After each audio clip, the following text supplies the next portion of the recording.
ছত্তিশগড়ের কাঙ্কের জেলায় Dandakaranya special zonal কমিটির সাথে যুক্ত ১০৮ জন মাওবাদী ক্যাডার সমাজের মূলধারায় ফিরে এসেছেন। তাদের মধ্যে ৪৪ জন মহিলা মাওবাদী ক্যাডারও রয়েছেন।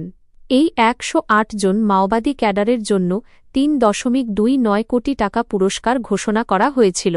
পুনর্বাসিত মাওবাদী ক্যাডার এবং অন্যান্য গোয়েন্দা তথ্যের ভিত্তিতে নিরাপত্তা বাহিনী বিভিন্ন ডাম্প থেকে AK-47, ইনসাস, LMG এবং BGL সহ মোট ১০১টি মারাত্মক অস্ত্র উদ্ধার করেছে, যা নকশাল বিরোধী অভিযানে একটি উল্লেখযোগ্য সাফল্য।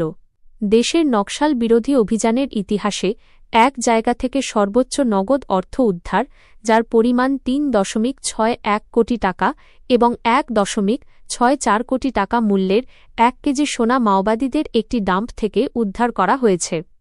শাসনের পুনা মার্গেম পুনর্বাস থেকে নূতন জীবন প্রোগ্রাম থেকে প্রভাবিত হয়ে ছত্তিশগড় রাজ্যে গত ২৬ মাসে মোট ২৭১৪ জন মাওবাদী ক্যাডার হিংসার পথ ছেড়ে শান্তিপূর্ণ ও সামাজিক জীবনের দিকে এগিয়ে গেছেন। উল্লেখযোগ্য যে ছত্তিশগড়ের বস্তার সম্ভাগে গত ১ জানুয়ারি ২০২৪ থেকে ৯ মার্চ ২০২৬ পর্যন্ত মোট ২৬২৫ জন মাওবাদী ক্যাডার নূতনভাবে জীবনযাপনের দিকে পুনর্বাসনের পথ গ্রহণ করেছেন।